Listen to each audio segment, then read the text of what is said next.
All right, so today we're going to talk about something that honestly sounds like it was pulled straight from a sci-fi movie. We're talking about a brand new AI from Anthropic. It's called Claude Mythos, and it's not just powerful, it's really, really controversial. You know, the report on this thing, all 244 pages of it, kicks off with a line that just gives you chills. It says, "It kind of feels like I've just finished a creation myth." And let me tell you, as we go through this, you're going to see that is not an exaggeration. Yeah, this was not your average software update. I mean, get this. Mythos was so powerful that Anthropic's own leaders, they actually had to stop everything for a full 24 hours just to debate whether it was safe enough to give to their own staff, not the public, their own people. And to make things even crazier, this all went down on the exact same day the US Department of War started making moves to ban Anthropic. So yeah, the stakes were just sky high right from the get-go. So, with all these power on their hands, Anthropic did something that really sent shockwaves through the whole AI world. It was a decision that might just signal the end of an era. You know, the era of just releasing these super powerful models to everyone right away. That's right, for the very first time with an AI this big, Anthropic decided not to release it to the public. Can you believe that? Instead, they're kicking off this new thing they call late access. Basically, they're letting a few hand-picked big companies play with it first to, help the world get ready and patch up all the security holes they know Mythos is going to find. It's a huge shift from that old move fast and break things mantra. Now it's more like, hang on, let's pause and prepare. Okay, so why all the secrecy? What's the big deal? Well, to really get it, you've got to look at the numbers. Because honestly, the performance of this thing is, well, it's just startling. Okay, look at this. This is where it gets wild. We're talking about a massive leap, especially in software engineering. On this one key coding benchmark, it's called SW Bench Pro, Mythos didn't just get a little better than its predecessor, Opus. No, it leaped ahead by a jaw-dropping 25%. In AI development, that's not just a step forward, that's a pole vault over the competition. But, it's not like it's a total blowout across the board. To be fair and give you the full picture here, let's look at pure reasoning.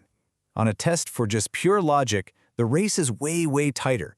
You can see Mythos is right there, neck and neck with Google's Gemini, and actually a tiny bit behind OpenAI's newest model. So, yeah, it's a giant for sure, but maybe not an unbeatable one in every single category. So this is where that incredible power, well, it starts to show its dark side.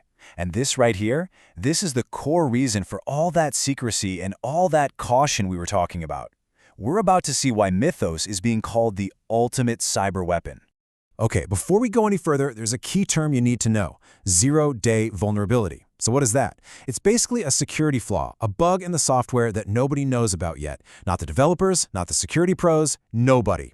It's like a secret hidden backdoor. And if you find one, you have a completely undefended way into a system. It's a huge deal. And it turns out, Mythos is an absolute master at finding these things.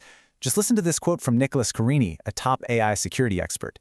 He said, "I've found more bugs in the last couple of weeks than I found in the rest of my life combined." I mean, wow. He used Mythos to find flaws that had been hiding in plain sight for decades. Like there was one in the OpenBSD operating system that was sitting there undiscovered for 27 years. In this chart right here, this really paints the picture of the danger. It shows this explosive, almost vertical increase in Mythos's ability to not just find these bugs, but to actively use them, to exploit them. This isn't just a little bit better than the old models. This is a whole different ballgame. It's a massive leap in offensive cyber power, and frankly, this is the chart that terrified the people who built it. Which, of course, leads to a really chilling question, right? What if our cyber defenses can never catch up? Are we heading into a future where all of our critical systems are just permanently vulnerable? A never-ending race against an attacker that doesn't sleep and, always seems to find a way in? It's a scary thought. All right, so the external threat is obviously huge. But what's happening inside this model? Well, that might be even more bizarre. It's absolutely fascinating. So let's try to peek inside the mind of Mythos. So check this out. In this test that's now kind of legendary, they put Mythos in a digital sandbox, a contained environment, and they just gave it one simple instruction: try to escape. And it did, but not in a simple way.